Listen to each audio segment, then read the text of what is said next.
आपके अपने YouTube channel competition preparation पे। दोस्तों, आप लोग के बहुत ज़्यादा कमेंट आ रहे थे और आप लोग इंस्टाग्राम पे डीएम करके भी पूछ रहे थे कि अगर हम ग्रेजुएशन कर रहे हैं या हम ग्रेजुएशन कर चुके हैं। कई सारे लोग ग्रेजुएशन में हैं, कई लोग अभी 12th पास किए हैं, ग्रेजुएशन करेंगे।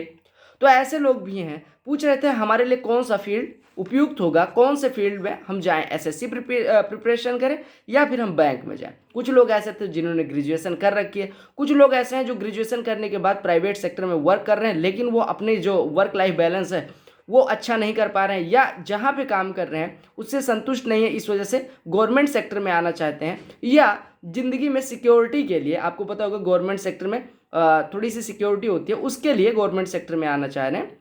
तो कौन सा सेक्टर उनके पर्सनालिटी, उनके पढ़ाई के हिसाब से सूट करेगा। ठीक है, सबसे पहले दोनों फील्ड जिनकी मैं बात करने वाला हूँ आज, एसएससी और बैंकिंग, दोनों एवरेज कैंडिडेट्स कर सकते हैं। यहाँ तक कि अगर आप मेहनती हैं और आप बिलो एवरेज भी हैं तो आप एसएससी का कोई एग्जाम, एसएससी का सबसे बड़ा एग्जाम सीजीएल होता है, और बैंक का भी कोई एग्जाम, आरबीआई ग्रेड 2 या ग्रेड 1 जो भी एग्जाम होता है सबसे बड़ा, दोनों निकाल सकते हैं अगर आप मेहनती हैं तो ये अगर आपके दिमाग में चल रहा है तो ये मिथ निकाल दीजिए दिमाग से कि अगर हम सुपर टैलेंटेड या एक्स्ट्रा ऑर्डिनरी हैं, पढ़ाई में हम एक्स्ट्रा ऑर्डिनरी शुरू से रहे हैं तभी निकाल पाएंगे। तो ये कोई आईएएस नहीं है और ना ये आईआईटी है। दोनों परीक्षाएं आराम से निकाली जा सकती हैं, चाहे बैंक हो और चाहे एसएससी हो, दोनों फील्ड आप चूज कर सकते हैं। अगर आप ऐसा मन में मिथ चल रहा है कि अगर मैं एक्स्ट्रा ऑर्डिनरी नहीं हूं तो ये लूँ तो आप दोनों ले सकते हो। अब कुछ चीज़ें मैं बता दे रहा हूँ कि बैंकिंग का प्रॉस क्या है, कॉन्स क्या है, एसएससी का क्या है, और फिर आप खुद डिसाइड करिएगा। अगर हम बैंक की बात करें, सबसे पहले बैंक के प्रॉस की बात कर लेते हैं। देखो, आपको पता होगा कि बैंकिंग के जो भी एग्जाम होते हैं, साल में 10 से ज़्यादा एग्जाम बैंक के होते हैं, चाहे वो आईबीपीएस हो, चाहे आरआरबी हो, चाहे एसबीआई हो, कई सारे एग्जाम्स, क्लर्क और पीओ मिला के। तो आपके पास ये ऑप्शन रहता है, अगर आपकी प्रिपरेशन अच्छी हो गई है तो आप एग्जाम कई सारे दे सकते हैं। एसएससी के भी हालांकि बहुत सारे एग्जाम्स होते हैं, लेकिन अगर हम बैंक की बात करें तो बैंक का कोई भी एग्जाम 6 महीने 7 महीने में कंप्लीट कर देते हैं। कोई सा एग्जाम 3 महीने 4 महीने में वो सारी प्रोसेस कंप्लीट करके ज्वाइनिंग देने की बात करने लग जाते हैं, यानी 4-5 महीने में वो ज्वाइनिंग दे सकते हैं। लेकिन एसएससी की कोई भी परीक्षा 1.5 साल, 2 साल या 2 साल से ऊपर, और सीजीएल 17 और 18 की बात करें तो 3 साल भी लगे हैं। तो आप ये मान के चलिए कि एसएससी में 3 साल मिनिमम, मान के चलिए कि 3 साल लग जाएगा अगर आप कोई परीक्षा पहले अटेम्प्ट में निकालते हैं तो बैंक यहाँ पे बहुत आगे है। बैंक आप उतने समय में 5 बार परीक्षा दे सकते हैं, 5 बार एक नौकरी करके परीक्षा निकाल के फाइनल प्रोसेस, फिर दूसरा एग्जाम दीजिए, ऐसे 5 बार एग्जाम दीजिए लगातार, तो आप एसएससी के बराबर खड़े होंगे। जो 5वीं नौकरी की ज्वाइनिंग होगी उस समय आप एसएससी की पहली नौकरी की ज्वाइनिंग पाएंगे। तो एसएससी से बैंकिंग यहाँ पे बहुत आगे है। तो आप इस मामले में, अगर आपको है कि आप एज के मतलब बाउंड्री पे खड़े हैं, यानी आपकी एज ज़्यादा हो चुकी है और आप फाइनेंशियल क्राइसिस से मतलब कोई दिक्कत है, फाइनेंशियल क्राइसिस है आपके यहाँ, फाइनेंशियल कोई भी दिक्कत है और आपको बहुत जल्द नौकरी चाहिए, तो आप बैंक की तरफ मूव कर सकते हैं। उस समय एसएससी में आना थोड़ा सा समझदारी वाली बात नहीं होगी, आप बैंकिंग की तरफ जाए। पहली चीज़, अगर आपको एक चीज़ और बता दे रहा हूँ, बैंकिंग में क्या होता है कि बैंकिंग में आपके पास कई सारे ऑप्शंस होते हैं। जैसे अभी एक एग्जाम हुआ 6 में, आपको ये पता होगा कि 6 महीने में ये परीक्षा हो ही जानी है, या इसका प्री हुआ तो वो डेट देते हैं, जब फॉर्म आता है तभी देते हैं, मेंस इस डेट पे करवाऊंगा, तो आपके मन में ये डाउट नहीं रहता कि प्री अभी हुआ है, मेंस पता नहीं कब होगा। एसएससी में यह है कि प्री हो गया, मेंस की डेट थी, मेंस टल गया, मेंस कई बार बहुत देर में होगा, कई बार तो ऐसा हुआ नवंबर का मेंस अगले सितंबर में हुआ है, तो ऐसे भी टल जाता है। तो ये चीज़ें बैंक में दिक्कत नहीं होती, यानी आप अगर कंटिन्यूटी बना के पढ़ रहे हैं तो आपको बस परीक्षा वो ले लेंगे। एसएससी में कई बार हम पीक पे अपने होते हैं तभी परीक्षा नहीं करवाते, बाद में पोस्टपोन करके परीक्षा करवाते हैं, उससे भी कई बार हमारा सिलेक्शन नहीं होता। तो ये बैंक में आपको नहीं झेलना पड़ेगा। ठीक है, दूसरी चीज, अब बात कर लेते हैं कि कॉन्स क्या है बैंक के। अगर कमियों की बात करें तो बैंक में आपको पता होगा, क्लर्क हो चाहे पीओ, वर्कलोड बहुत ज़्यादा होता है, यानी वर्कलोड बोले तो काम बहुत ज़्यादा होता है, यानी वर्क लाइफ बैलेंस आपका बहुत अच्छा नहीं होता। हालांकि मैं ये नहीं कह रहा कि बैंक वाली नौकरी अच्छी नहीं होती, लेकिन मैं थोड़ा सा इसके कॉन्स की अगर बात करूँ तो वर्क लाइफ बैलेंस और वर्कलोड दोनों बहुत ज़्यादा होता है, वर्क लाइफ बैलेंस उतना अच्छा नहीं होता है। दूसरी चीज़, आपको कई बार अगर आरआरबी के एग्जाम निकालते हैं तो हो सकता है गांव में पोस्टिंग मिले या ऐसे डिस्ट्रिक्ट में पोस्टिंग मिले, आप जैसे लखनऊ या दिल्ली से हैं तो आप वहां पे एडजस्ट ना कर पाए, ऐसे ऐसे जगह लोकेशन पे भी पोस्टिंग मिल सकती है, तो ये भी इसके कॉन्स हैं। ठीक है, तो ये हालांकि एसएससी के भी कुछ पोस्ट में ऐसी जगह मिल सकती है, लेकिन मैं ज़्यादातर बैंक के आरआरबी का कोई भी होता है तो आरआरबी ज़्यादातर पोस्टिंग रूरल इलाके में देती है, तो दिक्कत होती है। ठीक है, तो ये भी कॉन्स है इसका। ठीक है, दूसरी चीज़ आपको पता होगा कि आप किसी एग्जाम की तैयारी बहुत मुश्किल से कर पाएंगे। आप अगर 8 घंटे 10 घंटे डेली का काम करेंगे तो आप पढ़ने का टाइम कब निकालेंगे, कब खाना खाएंगे, ऑफिस से आने के बाद, बैंक से आने के बाद कब पढ़ेंगे, ये चीज़ भी दिक्कत होगी। तो बैंक अगर आपको फ्यूचर में आईएएस या स्टेट सोच रखा है, स्टेट की सिविल सर्विस का एग्जाम दोगे, तो बैंक आपके लिए समझदारी वाला ऑप्शन नहीं होगा। हालांकि लोग करते भी हैं, लेकिन मैं कहूँगा कि थोड़ी सी दिक्कत होगी और थोड़ा सा कंप्रोमाइज़ आपको करना पड़ेगा और एडजस्टमेंट बहुत ज़्यादा लाइफ में करना पड़ेगा, तभी आप कोई और एग्जाम की तैयारी कर सकते हो। मेरे कई सारे दोस्त हैं जो पीओ से इधर छोटी छोटी पोस्ट पे सीजीएल में इवन ऑडिटर तक पे आ गए हैं 2800 ग्रेड पे, पीओ बीएम छोड़ के। ठीक है, तो ये बैंक की बात होगी। अगर हम एसएससी की बात करें तो एसएससी में कोई भी पोस्ट हो, चाहे सीएचएसएल हो, सीजीएल हो, एमटीएस हो, सीपीओ, मैं सीजीएल सीएचएसएल और एमटीएस की बात कर रहा हूँ। हालांकि मैं यहाँ पे मैंने खुद एसएससी सीजीएल निकाला हुआ है, तो मैं सीजीएल की बात करूंगा। सीजीएल की लगभग 70 to 80% पोस्ट ऐसी हैं जहां पे आपको वर्क लाइफ बैलेंस बहुत अच्छा होता है, बैंक की तुलना में बहुत अच्छा होता है। मतलब आपको सैटरडे संडे ऑफ मिलता ही मिलता है, साथ में आपको मतलब ये चीज़ होती है कि आपसे काम बहुत ज़्यादा नहीं होता, ऑफिस जाके आप 4-5 घंटे में काम निपटा सकते हैं। बहुत सारी पोस्ट ऐसी हैं जहाँ पे 3-4 घंटे का ही काम होता है पूरे दिन में, बाकी टाइम आप पढ़ सकते हैं, आप जो भी करना चाहें कर सकते हैं। तो वर्क लाइफ बैलेंस, दूसरी चीज़ आप अपनी फैमिली को टाइम दे सकते हैं, इतना टाइम मिल जाता है। तो वर्क लाइफ बैलेंस कुल मिला के बैंक से अच्छा होता है, पहली चीज़। दूसरी चीज़, एसएससी की जो सबसे बड़ी खासियत है, इधर सैलरी थोड़ी ज़्यादा होती है क्योंकि सेंट्रल गवर्नमेंट में आपको एचआरए वगैरह ज़्यादा मिलता है और अच्छी लोकेशन पे पोस्टिंग भी मिल जाती है। ज़्यादातर पोस्ट में दिल्ली वगैरह अगर आप चाहते हैं, या आपके होम लोकेशन चाहते हैं, आप यूपी के हैं, यूपी चाहते हैं, तो ऐसे अगर उस साल वैकेंसी है तो आपको वहाँ भी मिल सकती है, आपके नियर बाई लोकेशन पे भी मिल सकती है। तो ये भी इसका प्रॉस ही है।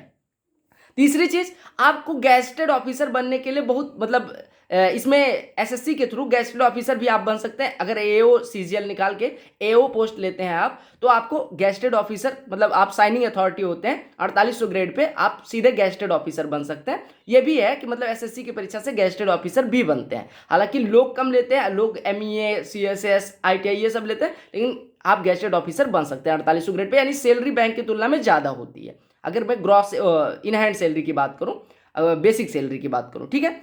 और दूसरी चीज, बैंक का सबसे बड़ा जो बैंक को लेके अभी सबसे बड़ा रिस्क है वो ये है कि बैंक का प्राइवेटाइजेशन हो सकता है, लेकिन एसएससी में यानी मिनिस्ट्री की किसी भी पोस्ट पे या कोई भी मिनिस्ट्री कभी प्राइवेट नहीं हो सकती। तो ये रिस्क नहीं है, इन फ्यूचर प्राइवेट हो जाएगी। तो इतनी कुछ चीज़ें थी जो बेसिक चीज़ें थी जो मैंने बता दी, एसएससी या बैंक।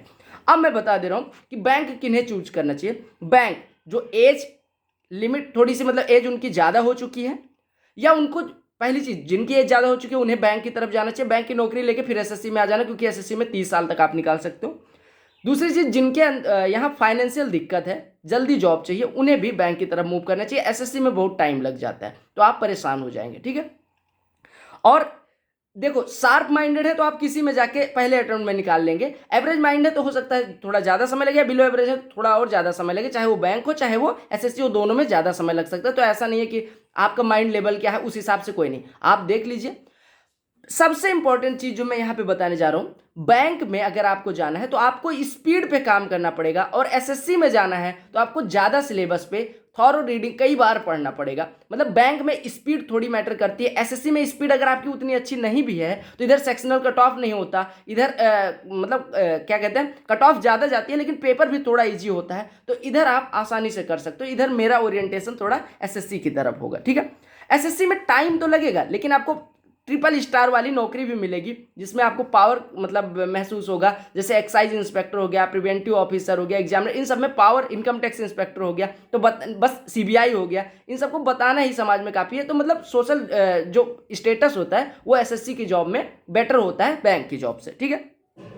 दूसरी चीज़, एसएससी में आपके पास टाइम होता है तो आप फर्दर यूपीएससी, स्टेट जो भी तैयारी करना चाहें वो कर सकते हैं। ये चीज़ थी जो मतलब मैंने बतानी थी आपको। अब कुछ चीज़ बता दे रहा हूँ। बैंक को आपको पता होगा, बैंक का syllabus English, maths, reasoning, banking और मतलब बैंकिंग जो अवेयरनेस होती है और करंट अफेयर्स, ये चीज़ें 4-5 चीज़ें होती हैं, और हिंदी कई बार रूरल बैंक में हिंदी आती है, तो ये बैंक का सिलेबस होता है, और मैं कंप्यूटर भी होता है। और एसएससी की बात करें तो इंग्लिश, रीजनिंग, मैथ्स और जीएस जीके ये होता है। मैथ्स इसका एसएससी का सिलेबस तो थोड़ा बड़ा है, लेकिन आप कह सकते हैं कि कुछ चीज़ें बहुत इजी हैं इसके, जैसे रीजनिंग बहुत इजी है। अगर बात करूं मैं मैथ्स की, तो मैथ्स बैंकिंग की तुलना में ज़्यादा कठिन है। लेकिन अगर मैं बात करूं, और बैंक की तुलना में ज़्यादा काहे कठिन है, क्योंकि यहाँ पे एडवांस पोर्शन होता है और यहाँ पे मैथ्स का मेंस में लेवल आपके बैंक से कहीं ज़्यादा हाई होता है। बैंक में कैलकुलेशन ज़्यादा होती है, इधर कॉन्सेप्ट ज़्यादा होता है। तो मैथ्स अगर बात करें तो मैथ्स ओवरऑल बैंक से काफ़ी ज़्यादा टफ होता है एसएससी में। आपने पढ़ा भी होगा एडवांस मैथ्स वगैरह, मेंस के क्वेश्चंस देख लें, कुछ एक क्वेश्चंस बहुत अच्छे लेवल के होते हैं। बैंक में एडवांस मैथ्स नहीं आता है, ठीक है। अगर इंग्लिश की बात करें तो इंग्लिश में बैंक थोड़ा टफ होता है, उसकी इंग्लिश थोड़ी अच्छी होती है। इधर एसएससी में इंग्लिश अगर हम बात करें तो एवरेज होती है। रीजनिंग आपको पता है बैंक की थोड़ी टफ होती है, इधर एसएससी की लो होती है। और जीएस जीके की अगर हम बात करें तो करंट अफेयर्स के साथ हमें हिस्ट्री, ज्योग्राफी, पॉलिटी, सारी चीज़ें पढ़नी होती है एसएससी में। उधर ये सब नहीं पढ़ना होता। तो जीएस में एसएससी, मतलब 2 सेक्शन में एसएससी आ गया, 2 सेक्शन में बैंकिंग आ गया। तो मैं लास्ट में कुछ एसएससी के ओरिएंटेड, मतलब एसएससी चूंकि मैंने निकाला है और मैं एसएससी का छात्र रहा हूँ, तो मैं इस वजह से बताना चाह रहा हूँ कि एसएससी में आप आके, आपको अगर पावर चाहिए, समाज में इज्जत और वो जो होता है भौकाल चाहिए, तो एसएससी की पोस्ट में वो है, बैंक में वो नहीं है, पहली चीज़। दूसरी चीज़, अगर तत्काल नौकरी चाहिए, जल्दी नौकरी चाहिए, तो वो एसएससी में नहीं है, वो बैंक में ही है। तो आपको बैंक की तरफ मूव करना पड़ेगा। और अगर आपको लगता है कि आप कोई भी एग्जाम फर्स्ट अटेम्प्ट में निकाल लेंगे, तो आप जाइए बैंक का क्लर्क का, एसबीआई क्लर्क का एग्जाम आया हुआ है, वो भरिए और फिर आप निकाल के फिर एसएससी में आ जाइएगा। अब लास्ट में मैं बात करूंगा कि एसएससी और बैंक दोनों किया जा सकता है। हाँ बिल्कुल, बहुत सारे दोस्त मेरे ऐसे हैं जिन्होंने एसएससी और बैंक दोनों किया है। जैसे मैं पहला एग्जाम्पल लूँगा कि मतलब जिन्होंने क्लर्क रहते हुए 4600 एसएससी सीजीएल निकाला, और कुछ एक ऐसे हैं जिन्होंने एसएससी भी निकाला, बैंक भी निकाला। तो मैं ये बताऊंगा कि देखो, अगर आपकी मैथ्स, इंग्लिश और रीजनिंग अच्छे लेवल की है और आप थोड़ा सा ब्राइट स्टूडेंट है, आपने अच्छे से तैयारी करी है, तो आप दोनों दे सकते हैं। अगर बैंक देना, जैसे एसबीआई क्लर्क आया हुआ है और आपकी एसएससी की तैयारी अच्छे से हो गई है, तो आप उनका थोड़ा मॉक प्रैक्टिस करिए और रीजनिंग वगैरह अच्छे से देख लीजिए, क्योंकि सिटिंग अरेंजमेंट उसमें थोड़ा सा अच्छा आता है, इनइक्वलिटी आती है, ये सारी चीज़ें आप अच्छे से देख लीजिए, तो आप एसबीआई क्लर्क आराम से निकाल सकते हैं, कोई दिक्कत नहीं होगी। और अगर आपने बैंक की ही तैयारी करी है, देखो एसएससी की तैयारी से बैंक भी नहीं निकल सकता, बैंक की तैयारी से एसएससी भी नहीं, लेकिन एसएससी की तैयारी के साथ अगर थोड़ा सा आप मॉक्स वगैरह और रीजनिंग में इनइक्वलिटी वगैरह, बहुत ईजी होता है इनइक्वलिटी, सिटिंग अरेंजमेंट वगैरह अगर देख लेते हैं, तो आप एसएससी बैंक जरूर निकाल देंगे। लेकिन बैंक की तैयारी से एसएससी नहीं निकलेगा, क्योंकि एसएससी में कुछ पोर्शन ज़्यादा है। तो आपको ध्यान रखना है, अगर आप एसएससी की प्रॉपर तैयारी कर चुके हैं, तो आप जो ये एसबीआई का 5000 वैकेंसी है और 6 महीने के अंदर ये ज्वाइनिंग दे देंगे, तो आप लोग जरूर अच्छे से तैयारी करके भरें जरूर। और अगर आप नए नए हैं, अभी न्यू कमर हैं, आना चाहते हैं कि एसएससी में आऊँ कि बैंक में आऊँ, तो आप आइए एसएससी में, मोस्ट वेलकम। और अगर आपको 6 महीने के अंदर नौकरी चाहिए, तो आप जा सकते हैं बैंक में। हालांकि आपको ये मान के आना पड़ेगा कि 2 से 3 साल आपको प्रिपरेशन को देना ही है। अगर ये मान के चलते हैं कि पहले अटेम्प्ट में भी निकाल देंगे तो भी एसएससी में, और बैंक में तो 6 महीने में हो ही जाना है। बाकी अगर आप एसएससी की तैयारी कर रहे हैं, तो आप चैनल को सब्सक्राइब कर लीजिएगा, क्योंकि इधर सबसे यूजफुल कंटेंट, यूट्यूब पे सबसे यूजफुल कंटेंट इधर ही मिलता है आपको। Previous year topic wise, previous year shift wise सारा सोल्यूशन इधर आपको मिल जाएगा। इन्फॉर्मेशन अगर कोई होती है वो भी मैं शेयर कर देता हूँ। और पीडीएफ्स वगैरह टेलीग्राम चैनल पे मिलता है, टेलीग्राम चैनल की लिंक डिस्क्रिप्शन में है, आप जाके ज्वाइन कर सकते हैं। और अगर आपका अभी भी कोई डाउट है कि बैंकिंग या एसएससी या दोनों, तो आप इंस्टाग्राम पे डीएम कर सकते हैं, इंस्टाग्राम आईडी आपको दिख रही होगी। Bye bye, love you all. और दोनों की लिंक भी डिस्क्रिप्शन में, इंस्टाग्राम और टेलीग्राम दोनों की लिंक डिस्क्रिप्शन में। हमारी कुछ और वीडियोज़ हैं जिनकी लिंक डिस्क्रिप्शन में, इंपॉर्टेंट वीडियोज़, वो भी आप देख सकते हैं।